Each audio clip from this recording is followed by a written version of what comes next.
Hi listeners, picture this. You're best friends with someone since childhood, practically siblings at this point. You've supported each other through everything, even helped plan her baby shower. But then it's her son's first birthday, and she decides to go all out. We're talking rented venue, catering, the works. Sounds fancy, right?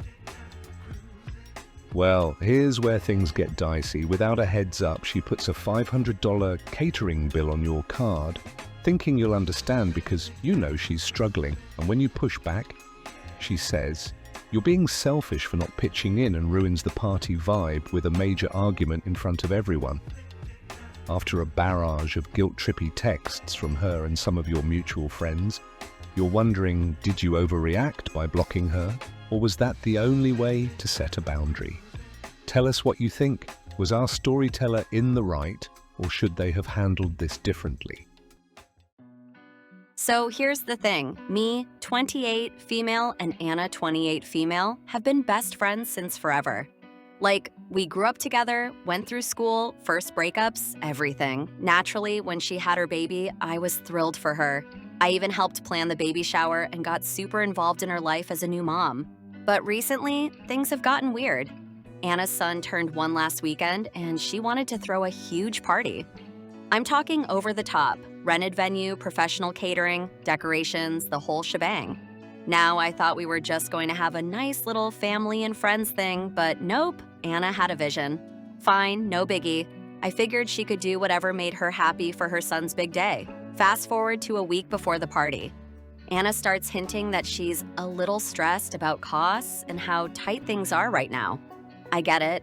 Having a baby is expensive, but she kept bringing it up in every conversation. I offered to help with decorations or pick up some snacks, but she waved it off, saying she had everything under control. The day of the party comes, and it's chaos. Balloons everywhere, a bounce house, tons of people I didn't even know. I show up early to help set up, and Anna's running around like a headless chicken. Then, as we're putting out the decorations, she casually says, "Oh, by the way, I put the catering on your card." I hadn't even seen a catering bill, let alone agreed to pay for one. What do you mean you put it on my card?" I asked, trying to stay calm. She looked at me like I was being dramatic and went, "Yeah, you know I've been struggling. I figured you wouldn't mind covering it and I'll pay you back later." Excuse me? First of all, I never once said she could use my card, and second, I had no clue how much this catering even cost. When I asked, she shrugged and said, "Only about $500. It's not a big deal." $500. For food I didn't even order or agree to pay for. I told her no way. I wasn't paying for something she never asked permission for, and frankly, I didn't have that kind of money just lying around. She acted all shocked and hurt, saying I was being selfish and how it was her son's first birthday. As if I'm supposed to go into debt for a party I didn't even throw. We had a massive argument in front of some of her other friends, and I ended up leaving early. Later that night, she blew up my phone with texts saying I ruined her son's day, that I was being a terrible friend, and how I didn't understand how hard things are for her right now. I just couldn't believe the audacity. After everything, I blocked her. I couldn't deal with the guilt tripping, especially over something so ridiculous. Now, some mutual friends have reached out saying I was too harsh and that I should have just helped her out because she's struggling. But I feel like she crossed a line. You don't just throw someone's money into your plans without asking them, right? Talk about friendship ruined. But also, how could their mutual friends side with the other friend? That's crazy. Does it mean all of them would have just waltzed into her house, taken her credit card without any remorse, and simply took money out of her bank account? I mean, who needs credit card thieves when you have friends like this? Anyway, we have a little update on the situation. Let's listen. I never expected this to blow up. Thank you all for your advice. I have already filed a dispute with my credit card company. I also told her parents about the incident, and they were shocked by her behavior. They said they would talk to her. I figured they already did because after I told them what happened, she stormed over to my house, ranting about why I was making such a big deal by telling her parents and reminding me that we've been best friends who literally grew up together. I explained where she went wrong, but instead of taking accountability, she accused me of being selfish. She clearly isn't in the right mind. I don't know if she's experiencing postpartum issues, but I'm not going to tolerate this kind of treatment.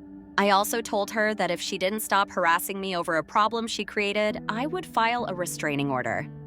As for the money she used, I've decided to follow your advice and press charges so she can, hopefully, learn her lesson. For those doubting if this story is real, I wish it wasn't. Not only was my trust shattered, but so was my heart. So let me get this straight.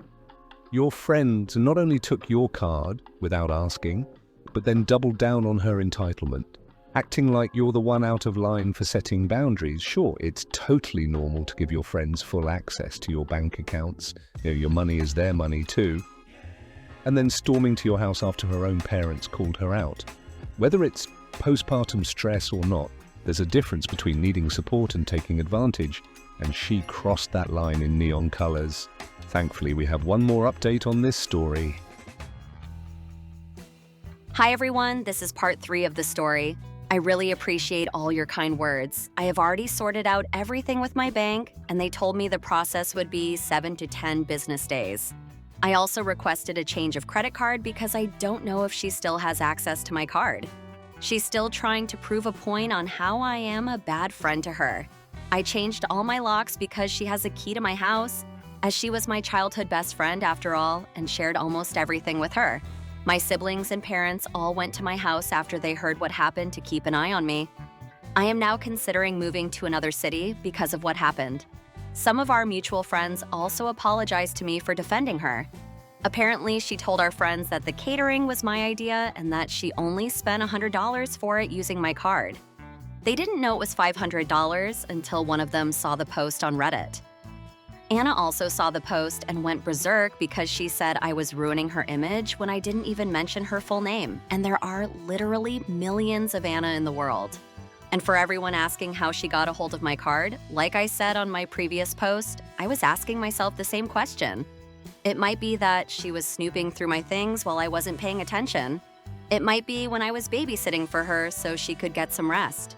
I really don't know, and she won't say as to how she got my credit card as well because she felt like she doesn't have to explain anything because we are best friends.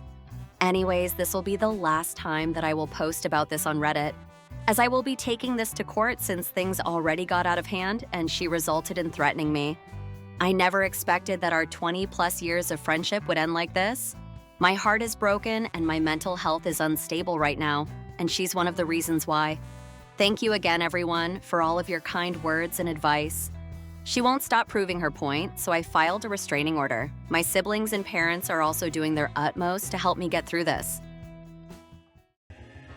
Maybe it's just me, but I'm still annoyed that her friends only came to her rescue when they realized it was $500 that was stolen, not $100 like they were told.